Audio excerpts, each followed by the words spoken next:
This podcast may contain some sensitive content.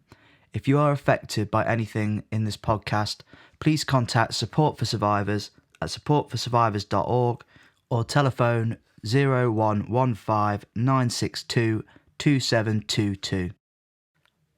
I recently met an interesting gentleman who had a story to tell. He's a little nervous, but you have to take some time out to listen to this story. My name is David. I'm from Nottingham, and I have a story that I'd like to share with you.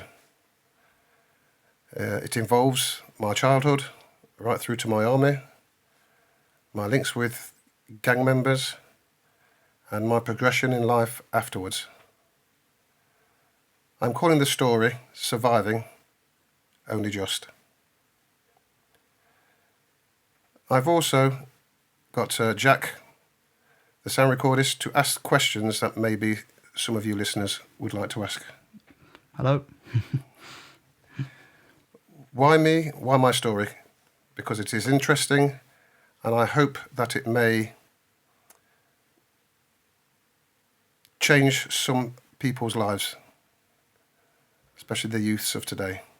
Yeah, even if it's just like one or a few, it's pretty important that we get everyone to start talking, really.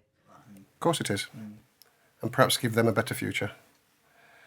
I will be reflecting throughout my story and digressing slightly, and also letting you know my perceptions on life as I see it and how I've lived it.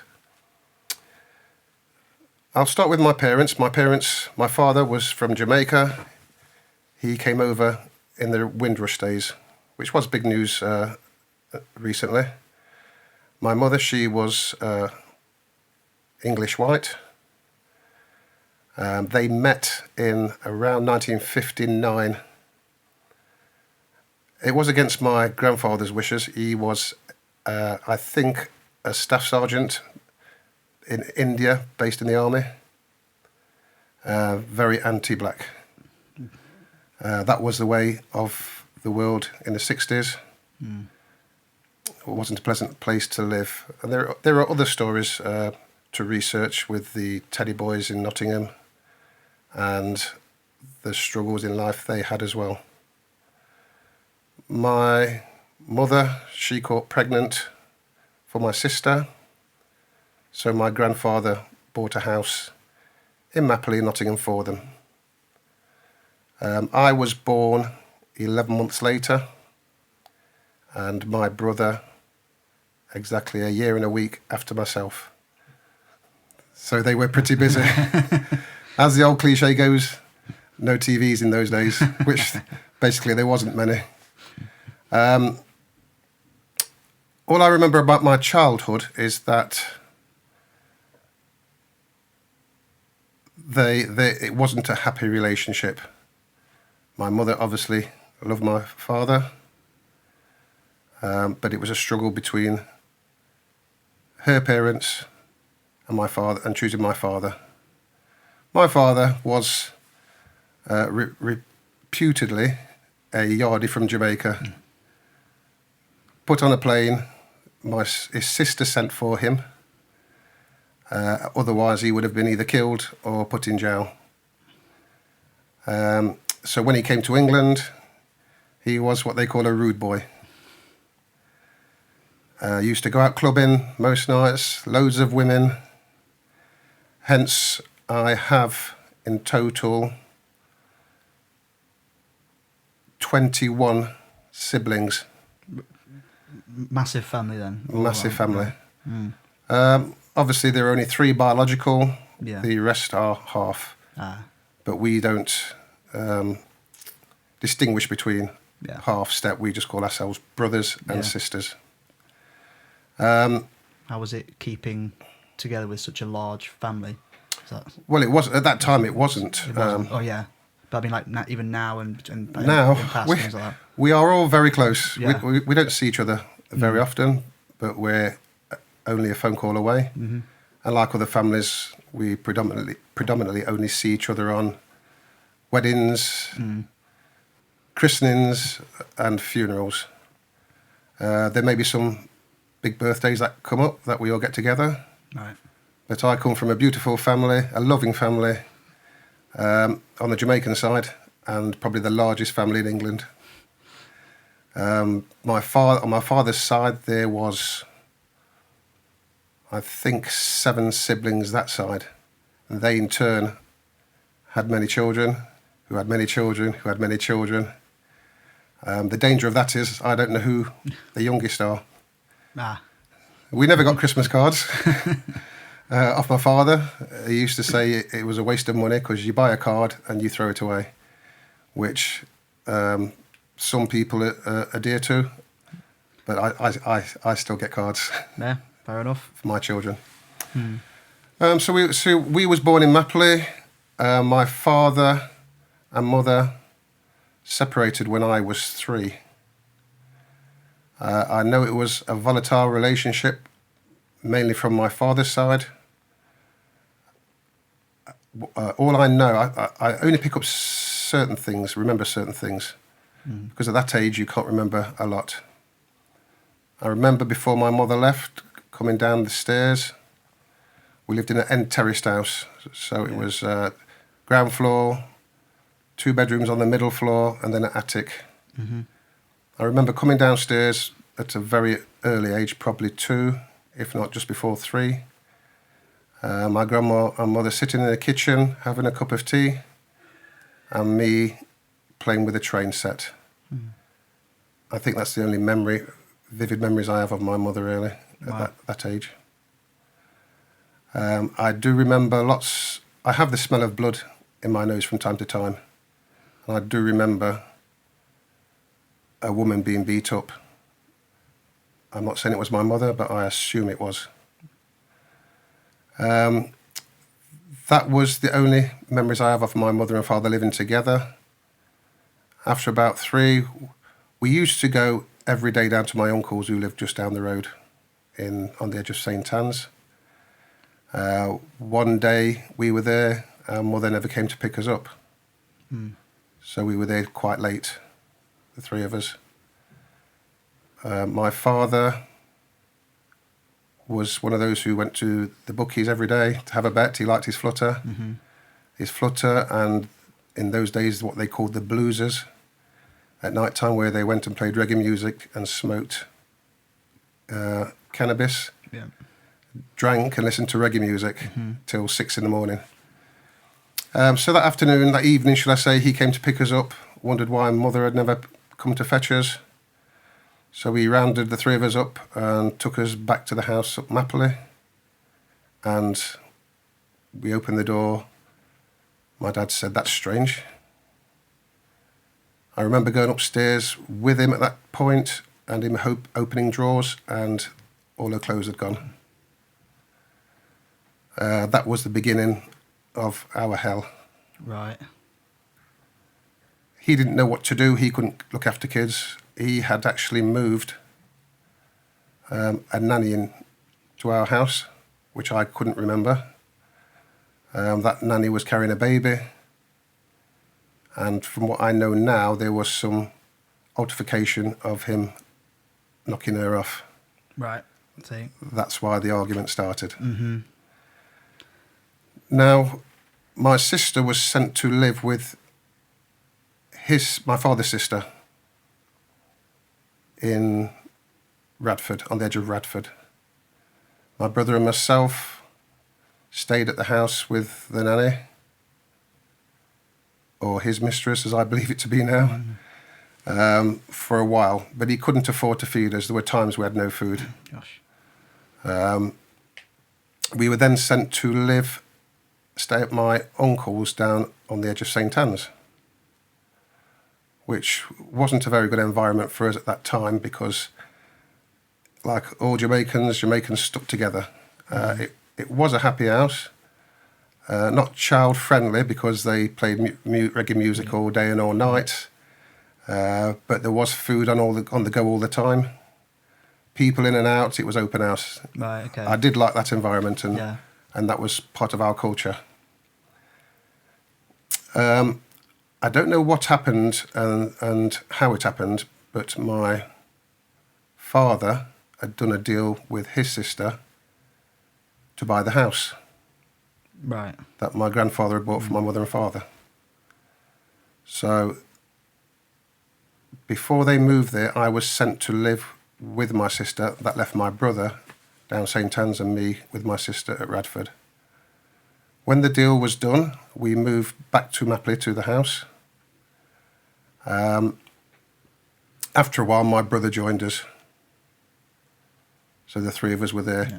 We were about, I think I was four, my brother 3, my sister 5, or on the edge of 5. Yeah. They also had a son. Right. So how it worked was my aunt and uncle, they had the master bedroom. My sister had her room, which was the not the ground floor, the first floor. And my brother, myself, and their son, who was exactly 5 years older than myself, lived in the attic. Right. Things were all right after a while. We were constantly told, because we were half white and half black, we were called half castes in those days. Mm-hmm. A terminology I didn't like at the time, because I interpret caste as something you chuck away. Mm. But my uncle, being my uncle, did remind us of that. You're half caste children, nobody wants you, even your mother and father don't want you. That's why we've got you. And the meanness started in him then.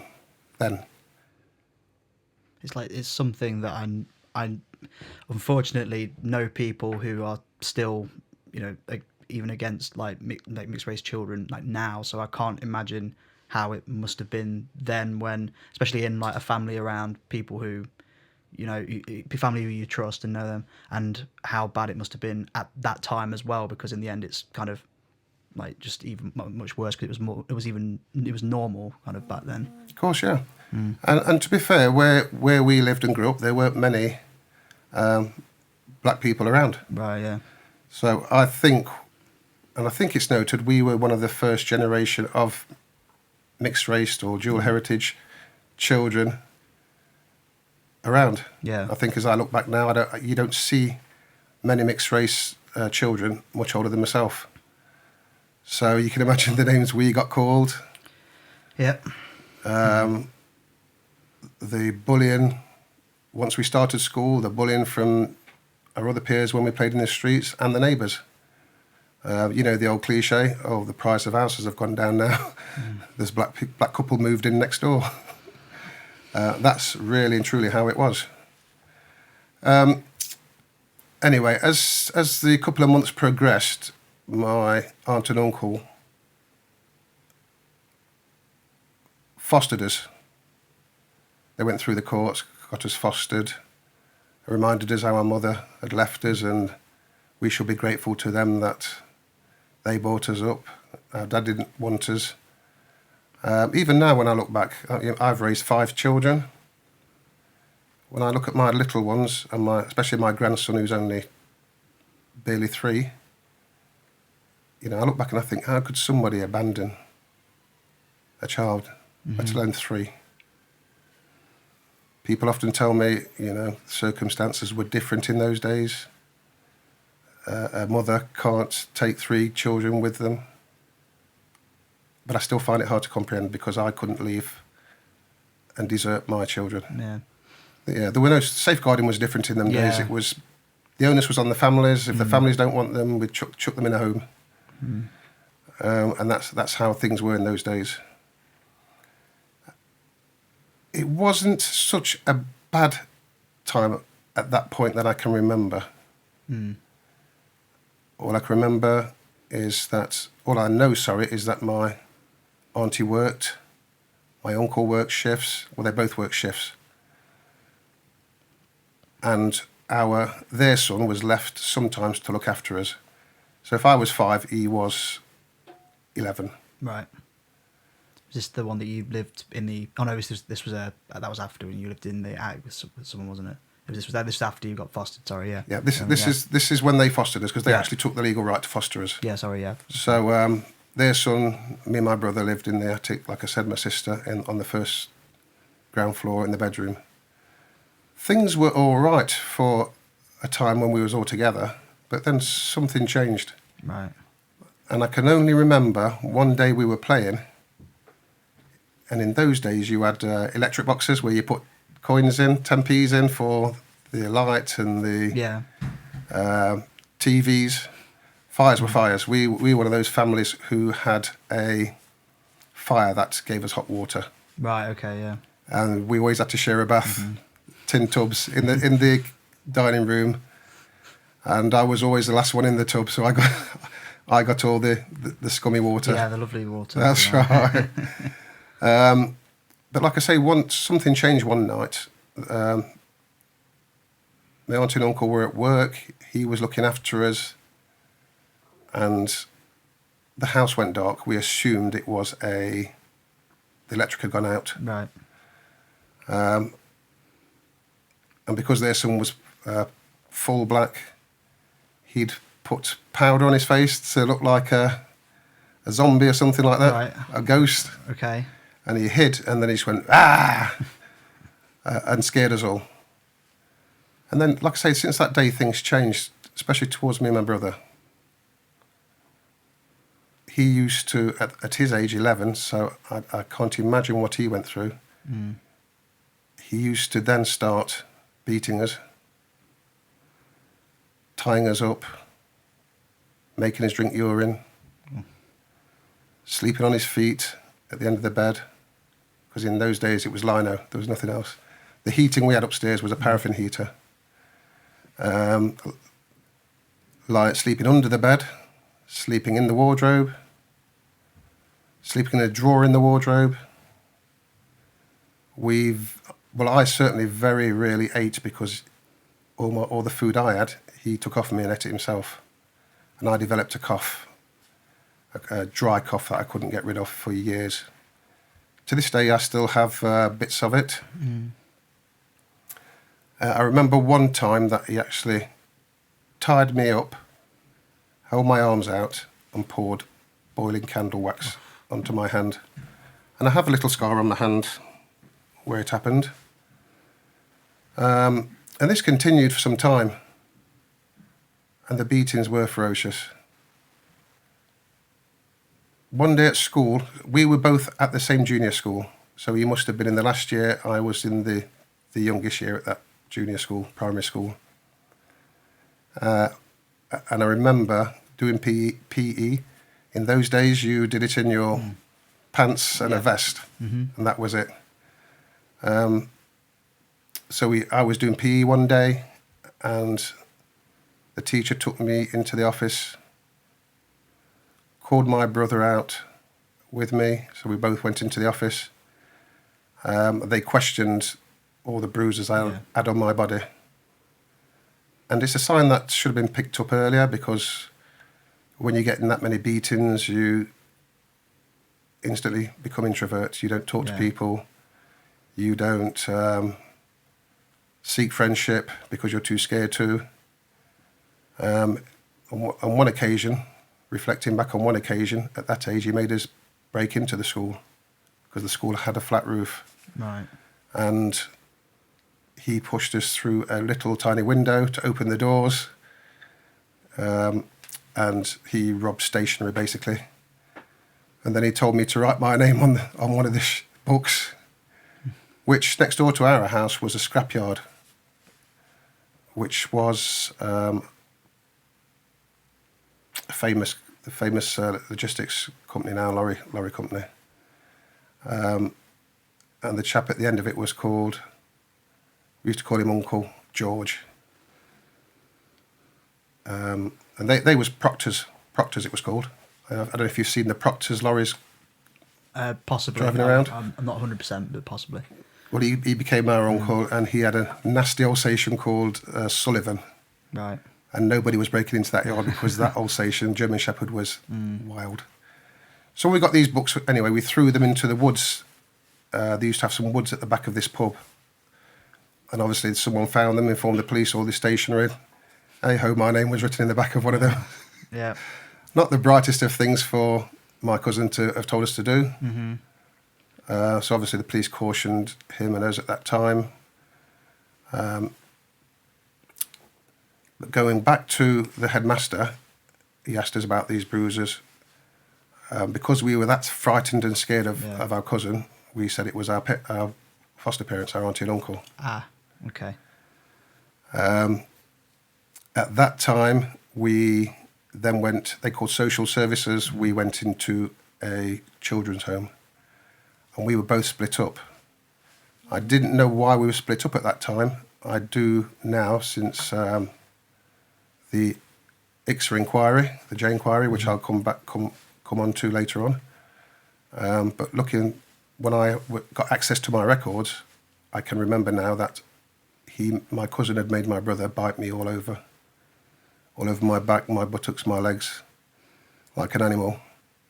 Hence they split us up and put us in 2 different homes. The home I was put in wasn't bad. I liked it. It was relief not being back at home and getting those beatings. Anything would have seemed like an improvement, really. It really was, yes. I can't remember anything untoward happening to me in the children's home. But there again, a lot of my memory from childhood has since passed. I don't even remember many occasions when I played with my siblings. Only 2 occasions when I played with them. What do you think that's down to? Do you think that's like your mind like repressing the memory, or do you think that it's due to like having a mental health issue that causes you to forget? Because I know people who have had mental health issues and they say that when it's been at their worst, they can't really remember anything that's happened around the time, to be honest. Yeah, I sometimes try so hard to remember certain things in my childhood, but something is blocking it out. What it is, I don't know. Do you think that's maybe down to the magnitude of the events happening around you? Because maybe like the severity of those hang in the mind a lot more than the more regular stuff. Well, this is one of the reasons why I'm sharing my story, in the hope that I can remember certain things. Yeah. You know, I have vivid memories of my parents, because we used to visit our father. He used to have us on the odd occasion for a night or 2 nights. I can remember when the World Cup was on in '66. I can remember the Beatles being big. I can remember John F. Kennedy getting assassinated in Dallas. But for some reason, I can't remember many days when I played with my siblings. Right. So I'm hoping by sharing this that I can remember some things. So, yes, I was placed in a children's home. We were split up, and they were happy times. Now, although my grandma and grandfather it's my grandfather who was prejudiced. Yeah. They still came to see me, and I looked forward to that odd times they came and collected me from the children's home, took me to a seaside once, took me to a farm, which apparently was their brother's, not far away from Mapley. So they were happy memories. Do you think that prejudice changed over time, or was it out of love for you as the kind of as your grandson, or was it just do you think it was just you, or do you think it was as a whole? I think it was pity. I think they knew right, I see. what had happened to us wasn't right. Okay. It was big news at the time. Yeah. And hence my auntie and uncle got arrested for it and charged for it. But like I said, it was a relief when we were placed in the children's home. Yeah. Well, eventually, I think for the last 2 months of that year, or for the year I was in the children's home, we were moved up to a children's home in Woolerton. Again, I can't remember anything untoward happening to me. I can remember playing outside, fairly good times, being reunited with my brother again. When the court case came and the evidence was read out and I was put in the dock for questioning, I remember standing there and being questioned and saying, sorry, it wasn't my foster parents, it was their son. Right. That changed the old dynamics Yeah. of the case and of my life. So we were put back into a children's home. Further investigations were carried out, and then one thing I couldn't believe, we were put back into the same environment, I think 3 months after that. Right. Now, the court made certain conditions that their son didn't live there. He was to move out. Okay. I was to share my sister's room because being, I think I was going on 7 at that time. Mm-hmm. 2 siblings, that age, it was okay, it was safe. Yeah. And my brother lived in the attic by himself, and that was due to the bitings and on my body, which I still have scars on my buttocks, so my wife tells me. I can't twist my head that far around to see. And then that night, that's when, again, everything changed. They didn't make their son move out. He remained in the house and hid it. My uncle walked into our room that night while his wife, my auntie, was asleep, and basically raped my sister. I had to lie there still, didn't dare move, and when he walked out and shut the door, my sister was sat in the bed crying, and at that young age I just remember putting my arms around her and saying, "Don't cry, sis, everything will be all right." And that continued every night. The consequences that I got, I was brutalised by him for knowing this. I was never spoken to, I was always shouted at. "Where you going, boy? Come here, boy. Do this, boy." Never spoken to. And we were treated like slaves. And I got the most brutal beatings you can ever imagine. And it's got to the stage now where if I was to get beaten outside at my age, it wouldn't bother me. Right. Because you can only cry so much, and I cried so much to when I was whimpering and being told to stop whimpering or you'll get some more. You end up with a snivel, that kind. So you get past crying. And that is an emotion I don't have now. I find it hard to cry for any reason. I've had friends die. My father died.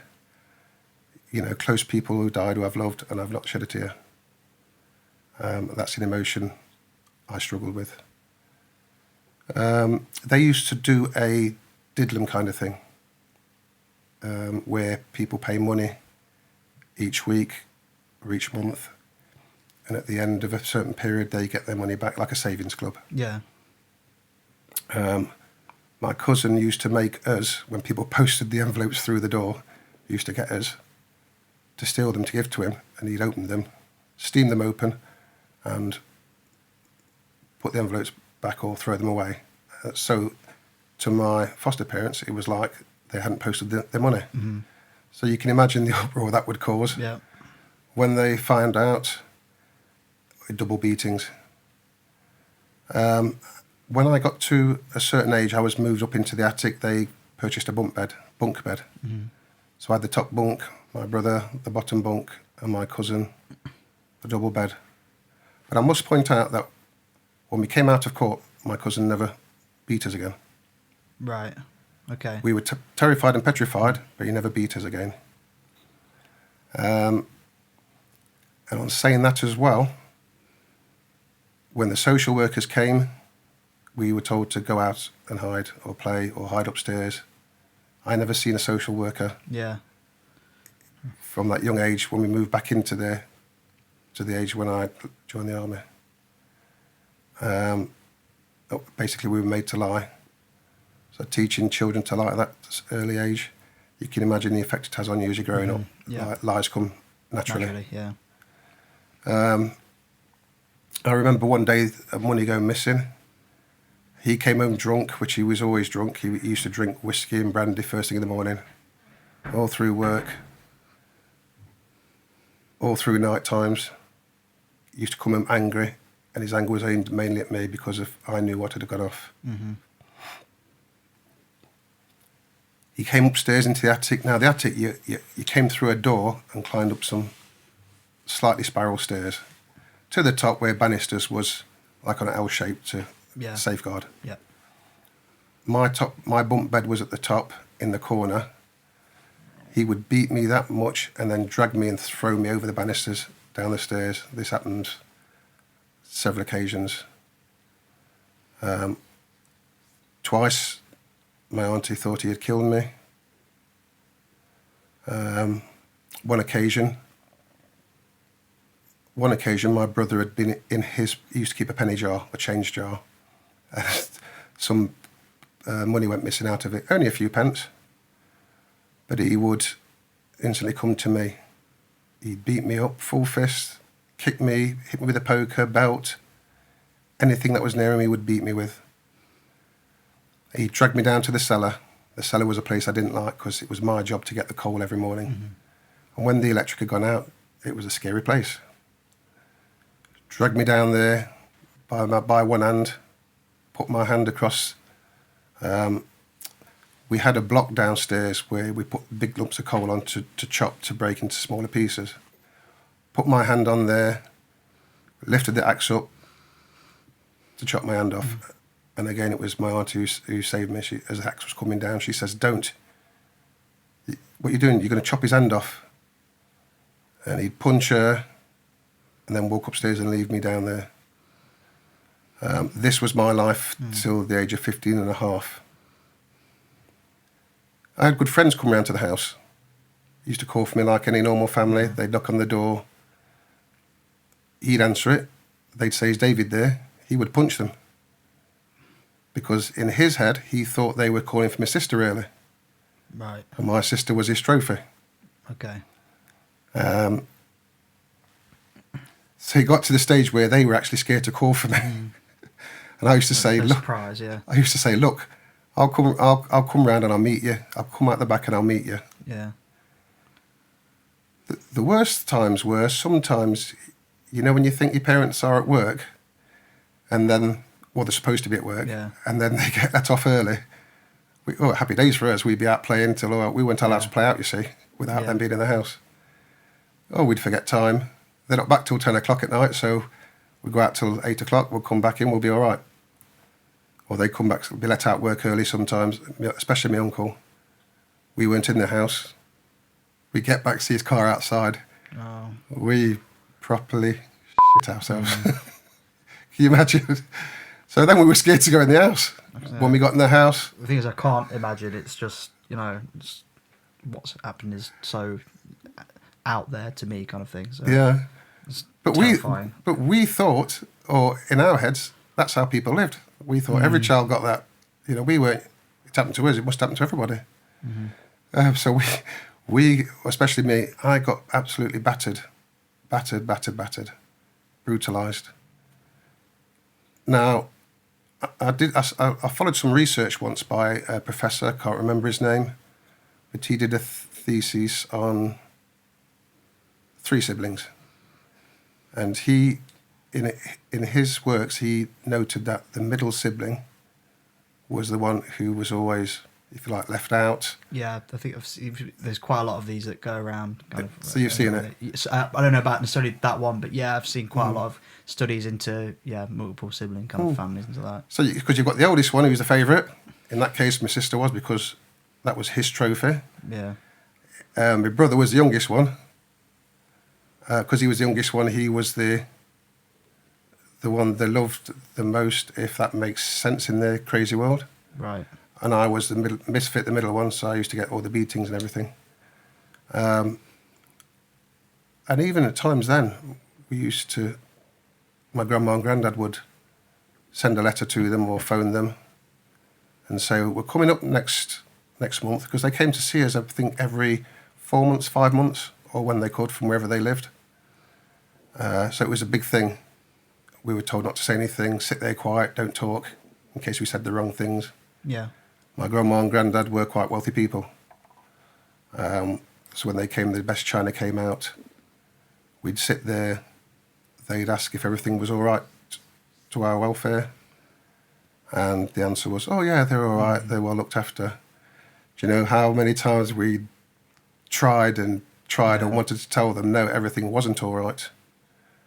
And then they'd go away and that was it. And then we'd cry our eyes out. Then it was beatings, get back up to your room now, they've gone, take them clothes off. Was it as simple as them taking their word for it and just kind of go, or do you think that there was an element of kind of denial in it for like not wanting it to have happened kind of thing? I think they knew something wasn't right. Just like as it turned out later on in life, the social worker's report says, we know there's something not right, but we can't put our finger on it. But they still left us there. Still left us there. On one occasion, I think I must have been about 11,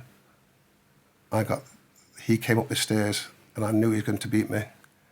So I climbed out the little attic window, stood on the apex slates on the roof, and I was going to jump off the roof.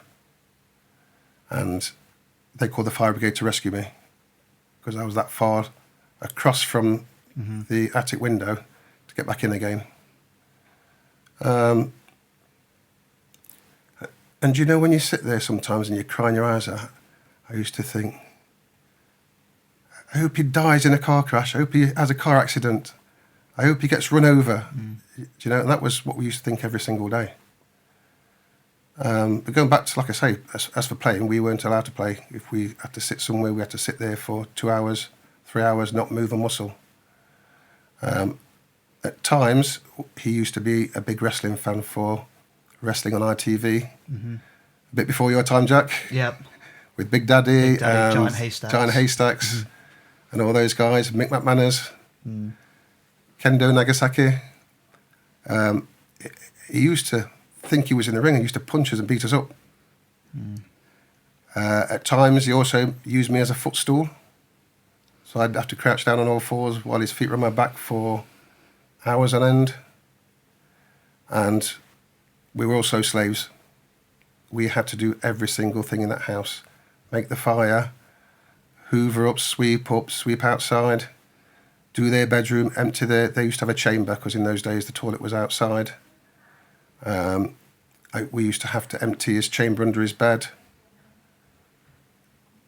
take it outside, empty that, tidy his room.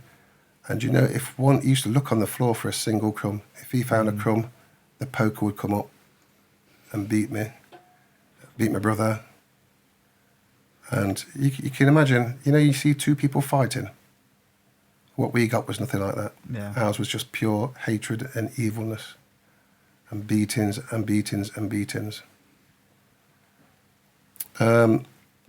We used to go to Boys Brigade. That was the one thing we were allowed to do. Yeah.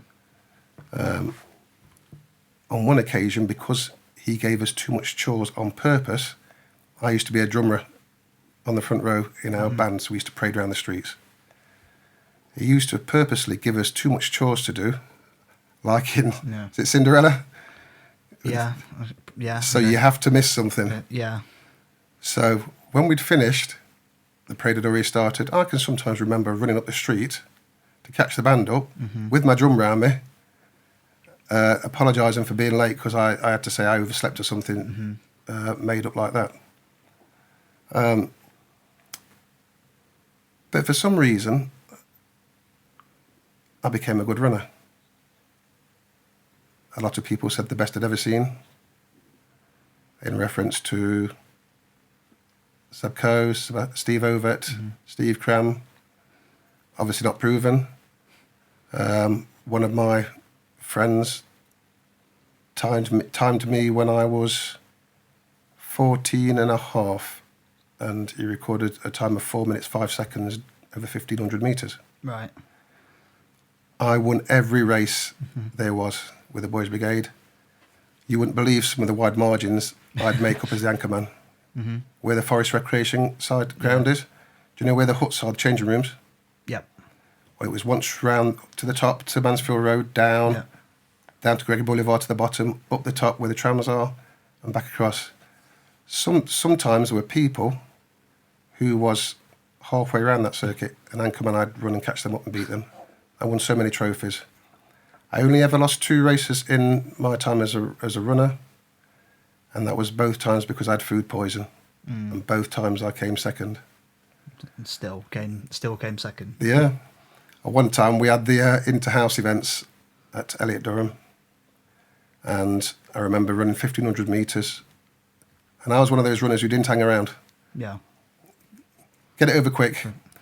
I'll tell you how they started, actually, before I go into that. Okay. As a third year, because nowadays it was first, second, third, fourth, fifth year. As a third year, we were made to run round cross country. Everybody hated cross country. So I came, me and my mate, we says, look, let's just run at the back, take our times, and when it's done, it's done. So we finished stone last. So the year after, mindset said, hang on a minute, if you run quick, you're getting quicker. With, yeah. Get over it. And I won the race by 250 metres. And all the teachers went, wow, you know, you've got something special about you. Yeah. But I hated running. So they put me in the counties. I joined Notts AC, my boys brigade skipper. I ran for the boys brigade. And like I say, over that period of time, I only lost 2 races. Mm-hmm. A lot of jealousy derived from that. Right. My PE teacher, he was the most racist bastard I ever seen. So not only did I have it at home, I had it at school. Great, yeah. Coming towards the end of my first year at school, this particular teacher says, I've seen next year's intake, Robinson. He said, I see you got a fucking brother coming next year. So we both got it off him as well.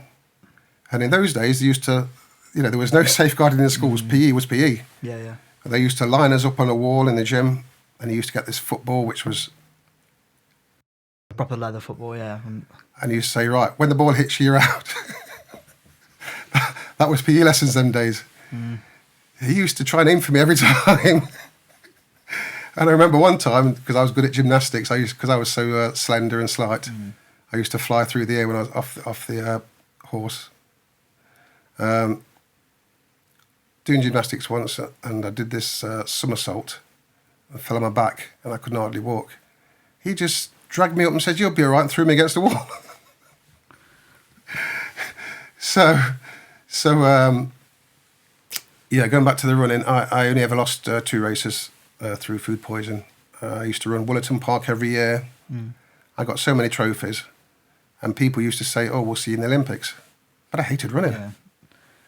One thing I could never understand is neighbours. Yeah. The amount of beatings we got, they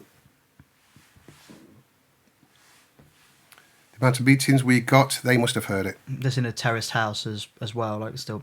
So you got neighbours both sides. Yeah, exactly. You put through walls at about, you can't see on either, like paper thin kind of thing. Exactly. So yeah. Although we were in an end terraced house, the next terraced house to us, the gap was only an alleyway's width. Yeah. But he also threatened and beat up the next door neighbours as well. So, because he was a big man. He was a big Jamaican black man, frightening. But you'd like to think that the neighbours would report it for what they heard throughout the day and throughout the night. All the work we had to do, like I say, we were just literally slaves. We were slaves. But even then, like, say you didn't hear it, you're describing slavery and things like that. Surely, you know, they had to know, didn't they? Because it's not something that it's easy to disguise, like in a street that's happening around you. No, and we weren't going to tell them because you know we were scared if we told anybody anything, we'd get more of it. Moving a lot forward to today, I would like to think that county councils and city councils, since the inquiry, would have employed people like us to look out for the signs, but they don't, and I can't get my head around that one, especially the people who have made something of their lives. Yes, every time we come back from school, sometimes we couldn't get in for half an hour because he'd locked himself in with my sister upstairs. We'd often see him coming downstairs, buttoning his trousers up, opening the door. Then he'd shout at us, me and my brother, beat us, go and get changed, you got some chores to do. And once he'd beat us, he'd give us the lowest decimal currency you could imagine. Yeah. So I think in them days it was half a penny. Go to the shop and buy yourself something. That was his way of saying, I'm sorry. Yeah, and We used to go outside and throw it away. yeah, you don't. That's the last thing you want. Don't want anything from. No, nothing at all. Yeah. As I got older, the beatings became more severe because I was growing into a teenager. Yeah. Well, I was a teenager. I actually ran away 3 times from home. The first time, I went to a house. What had happened is my sister was allowed to go out with me because we used to be big into Northern Soul. Yeah. So we used to go to a place called Coleman's and Pally. And I'd arranged to meet her. But obviously, she being a young female at that time, had a boyfriends or friends. One night she got back before myself. So when I got back, I got a beating for not being with her. Yeah.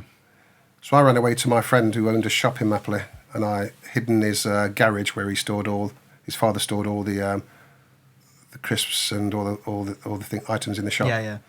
And I hid in there for 2 weeks, I think it was. And I think at that age I must have been about 13, 14, because that was the first time.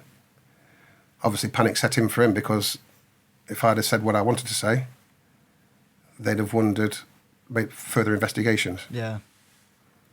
But nothing was said. They found me. He made, I'm glad we found you. You're all right.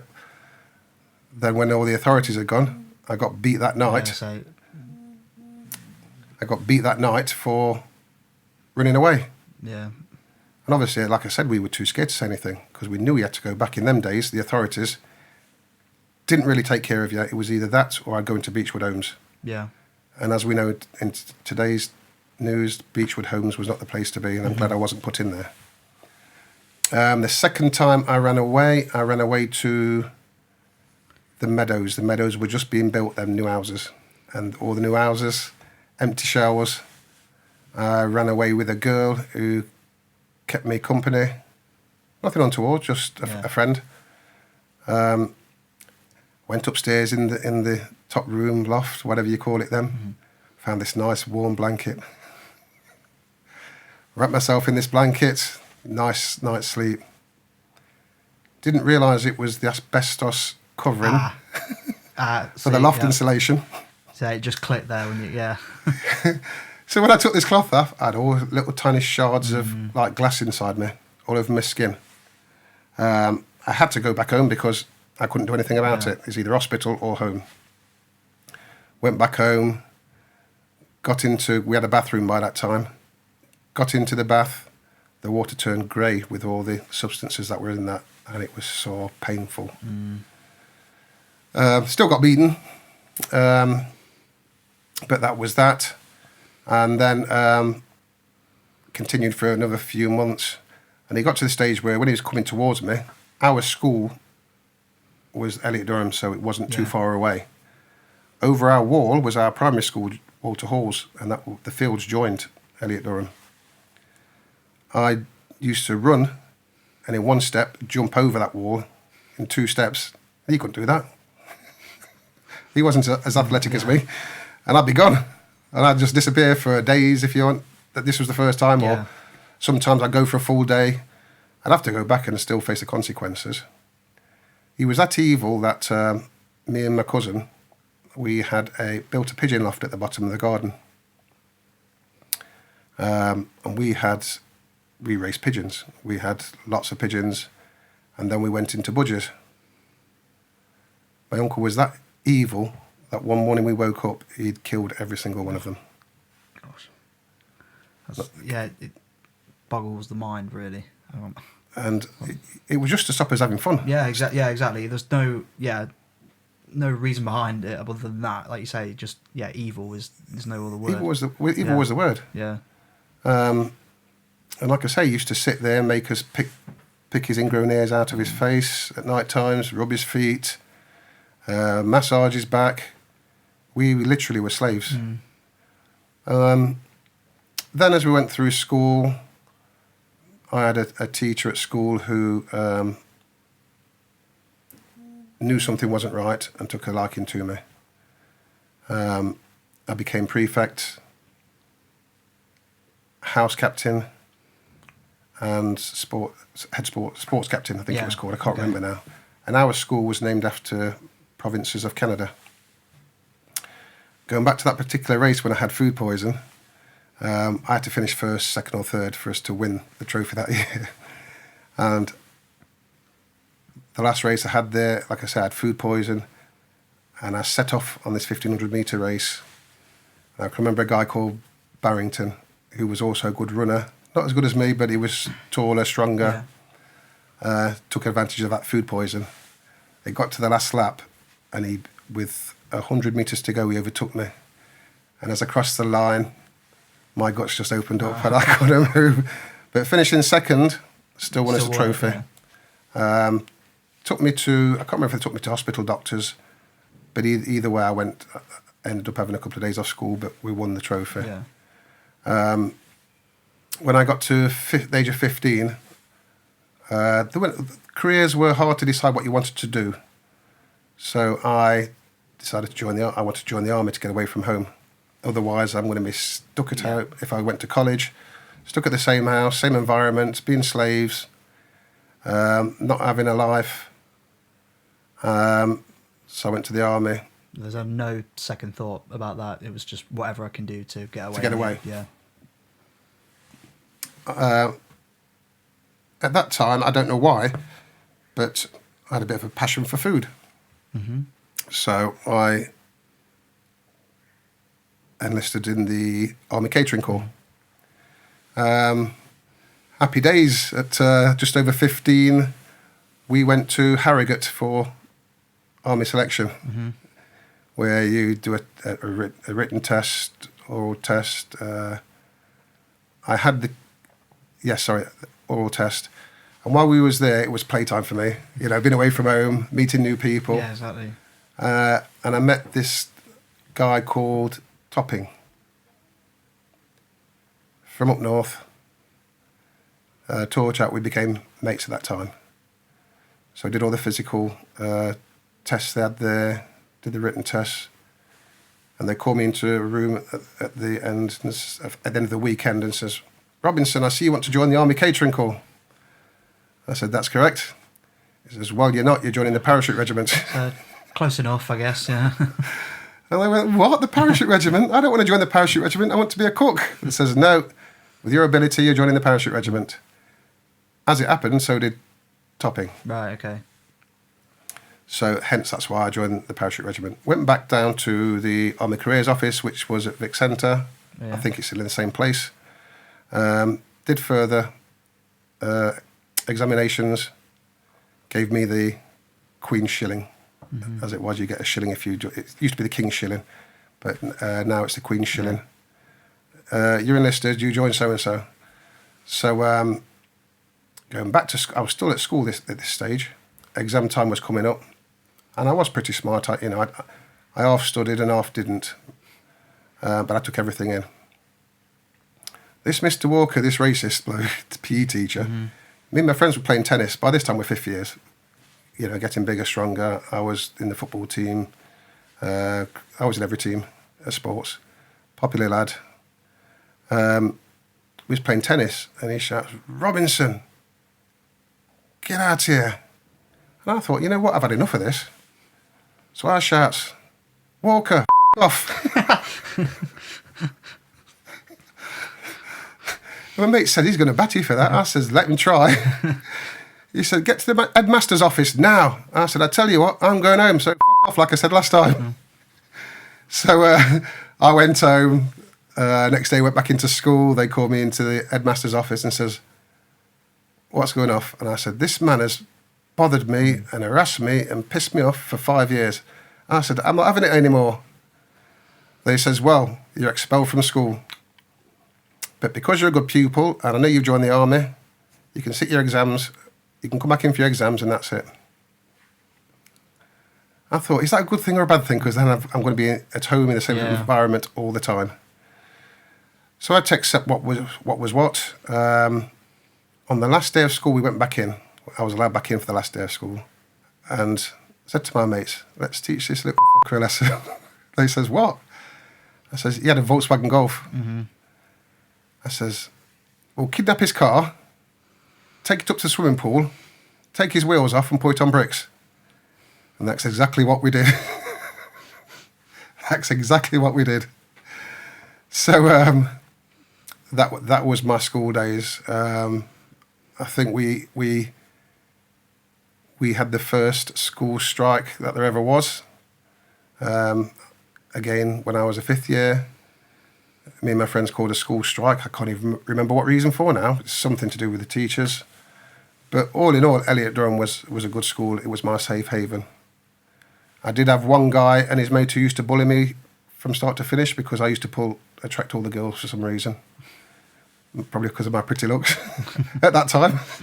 I was a good dancer, like I say, sportsman, and used to get on with the girls. And they was jealous of this. One was a year older than me, and one was in the same year, but a form down. You had A, B, C, D, E, F, G, H. So that the A and B were the academics. Right, okay, yeah. A was the elite. B was on the verge of that. I was in the B because of we had 11 plus at junior schools, which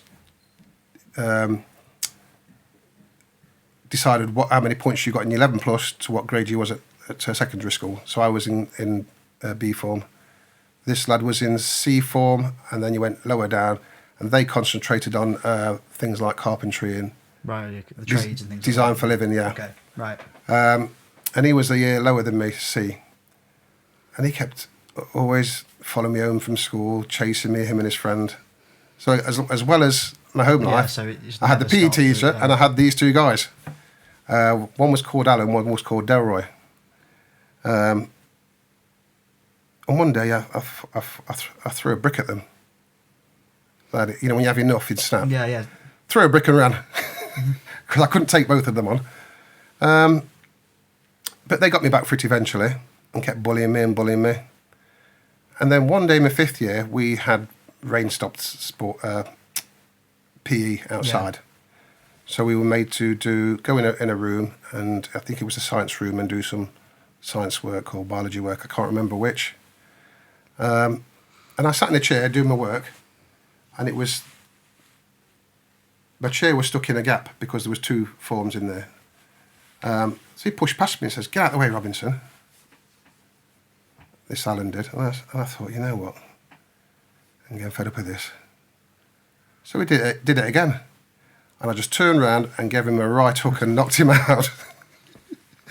But the teachers made me go home for my own safety early. Yeah. Because they would have waited for me outside of school. Although I had my mates, these two guys were tough nuts, and one was a year older. I was a fourth year then, if this other guy was there. Yeah. So he was stronger. So the bullying went on. And then when I signed up for the army, that bullying stopped as well. I don't know if it's the fact I joined the army or not. Right. In what sense? Like, probably something in their minds thinking, well, he's joining the army now, he's been on selection, he must be a tough nut. Right, yeah. It later developed, one of the other guys, not Alan, the other guy, he got either run over or died in a car crash. Right, okay. Early stages of his life. But there was some mutual respect just before we left school.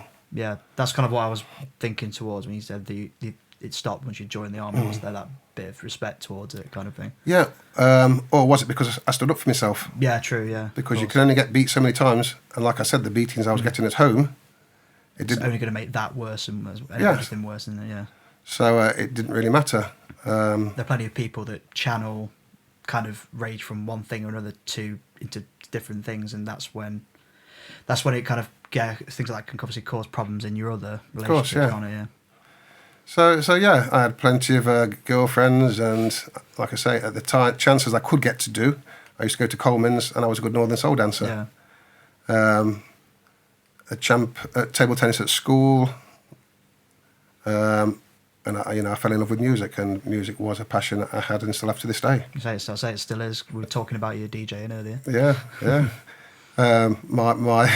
My MC name is Big D, the Music Man. So Classic. and I do play old school stuff, and if a tune's good, I'll play it. So my Boys Brigade days, on the day I was going to join the parachute regiment, I had to travel down to Aldershot. My Boys Brigade skipper came along with his 2 colleagues, a couple of my friends, my auntie and uncle. I can't remember if my brother was there or not, and my sister, but I don't know. But what was so ironic about it was, I was free. I was getting away from that life. I mean, a lot of people would consider joining the army like going away and becoming more disciplined and, losing freedom almost. And you would have had something completely different, really, What complete freedom? In comparison, obviously, yeah. In my head, I didn't know what I was walking into. Yeah. But it was a long-term holiday. And I remember at times in my life, younger life, when we used to go on Boys Brigade trips. We went to Dawlish in Devon. Dawlish in Devon. We went to Sheringham. We went to Ingermells. And it was like we camping holidays with the Boys Brigade. Yeah. And the one trait I had is when it came to time for going, for some reason something snapped in my head and I became rebellious.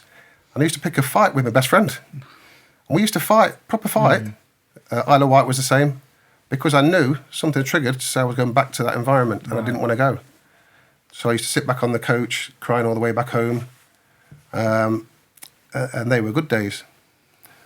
But the day at the train station, I had a big afro, like a Michael Jackson afro. My parents used to say, put on your suit. You've got to dress smart when you're going away. So I had a 3-piece suit on, shirt and tie. And when I got on the train, I cried. And I don't know if it was tears of happiness or what. Does that make sense? Yeah, I think so. There's a lot of emotions. Anyway, after a while, settled down. First train journey by myself, and the army had given me a pass to travel on the trains. Got down eventually to Reading, then from Reading to Aldershot, where I was met by a minibus and 2 guys in para outfits. Looked at me and said, "Who are you?" I says, "David Robinson." They just laughed. And I know now why they laughed, because when we got back to Browning Barracks, we were put in the room to register, if you like, and go into our billets. And everybody was dressed in jeans, trainers, T-shirts. And here's me, a mixed race guy from Nottingham with a big afro and 3-piece suit. And they all looked at me. And even the next day, when, what happens the next day, you go to the barber shop. And he was saying, you like your hair, do you? I says, yeah, I love it. He says, you won't in a minute. He said, get in this chair. And the chairs came out. It was zzz. Just a floor full of hair. Full of hair. Now, do you like that? So we got to Browning Barracks. Outside Browning Barracks was a Dakota. The Dakota. And you walked across Browning Barracks. You had Buller Barracks, where one para were based. Then you walked up the road. I can't remember the name of the roads. Aldershot was just over the hill. Queen's Drive, I think it was called. Okay. And then the other way, you went to Farnborough, Fareham, is it? Around that area. Okay. And then you had the sports centre. They had an actual stadium on the right-hand side before you approached Browning Barracks. So we got put into 4 per room. There were 52 in my platoon, which was 33 platoon, and I became mates with Toppin. He joined it, so he slept facing me.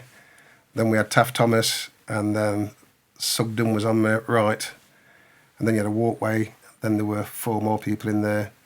So there were 52 of us in this block. Got issued our uniforms. So the first night, put our stuff down. This is the first night of registration. We went to the naffy. On the way to the naffy, climbed up the stairs. There was a big para there, in his civilian clothes. Looked at me, says, "You black bastard," and punched me. Now, bearing in mind, I was only a 8 stone, mixed race guy, middle of nowhere. I got on the phone, dialed the phone. This is to my abusers. "I just been beat up. I want to come home." He says, "Yeah, nah, come home," in Jamaican. Yeah. "You're not coming home. You're staying where you are. You made your bed, you lie in it," sort of thing. And you know, every week I had to send board home. Yeah. Even though I wasn't living there, yeah. That's what they were like. So they got rich by fostering us and getting paid for that. They are quite wealthy people now. They got rich by fostering us and making our lives a misery and us slaving for them. And I still had to send board home then. Yeah, and still taking money off you yes. even after then, yeah. So I put the phone down, went back to the billet, got our heads down, sorted out. Next morning, corporal came in, stand by your beds. So that meant you stood by your beds and to be accounted for. Looked at me, seen my face, nose, black eye, blah, blah, blah. "What happened to you, Robinson?" "I fell over, Corp." He says, "You hadn't done that by falling over?" I said, "Yes, I have, Corp." So as the day went, he said, "You're going to tell me or not?" I says, "I fell over, Corp." Because I thought I could grass this guy up and get beat up again. Plus, I was used to getting punching anyway. And this is kind of going back to what you said earlier about the lying thing. Like, it becomes a natural thing for you when you've got someone like that to just say, "No, it was something else, wasn't it, really?" No. And when something's instilled in your head, when you're used to that, you can't tell the truth. From such a young age as well. It's just... Yeah, because the truth then becomes a lie. Does that make sense? Yeah. So as the day went past, he made my day hard, the corporal and the sergeant. Unbeknown to me, my mate Toppin went up to him and told him what happened. So they got the guy who was on leave. He was on leave, but he was on leave staying in the barracks. Right. Probably because he had nowhere to go. I don't know. I don't know his story. Got us in the CO's office and said, "Is this the guy who punched you?" And I says, yes, sir." So this guy got 28 RPs, which was restriction of privileges, and jail, I think, for 2 weeks. And I thought, "Fuck me, he's going to jail. He's going to really kill me when he comes out." But it wasn't like that. They made sure he didn't come near me. Never seen the guy again. But this second night after that happened, I came from the naffy, and I was walking through our billet, and the group of 4 in there were buffing the floor, bullying the floor. So it was a black floor which we had to polish up. And because I had to step across it to get to our room, this guy says, "Oi, what are you doing?" And I says, "You know what, I've had enough of this." So I filled him in, punched him, filled him in. And then physically, I never had any problems after that day. No one ever came near me. No one troubled me. Was it like last time with like the bullies, like you stood up for yourself and people started to respect you, or something else? It was a rage. It was something, because I know to this day, my triggers, something that triggers me off is raise voices at myself. Yeah. It triggers something in me, and I become a wild animal, if you like. Mm-hmm. And he triggered me by shouting and confronting me, and I just snapped. Yeah. And punch. And when everybody else seen what I did and could do, they left me alone. Because they know instantly I'm a gentleman, and I'll greet you and talk to you with respect, which I expect back. Then there's the side of me that becomes introvert. Yeah. Because when another trigger sets me off, I lock myself away for 3 days, up to 5 days. Yeah. I locked myself away for 3 years in my bedroom only a few years ago. Yeah. That was my safe haven. And then there's, like I say, there's the monster who comes out and wants to kill everybody. And that got worse as I progressed in the parachute regiment with the training and with my time in Ireland. Yeah, so especially with what Ireland did to me and what I witnessed in Ireland and the things that happened to me through my army training and my time in Germany. And don't miss this one, because I have got to the connection with Prince Charles whilst I was in the parachute regiment, which I will tell you all about it on the next episode. So till then, thank you very much, David. Cheers. Yeah, that's it. And goodbye from Jack. Cheers, Jack. Thank you.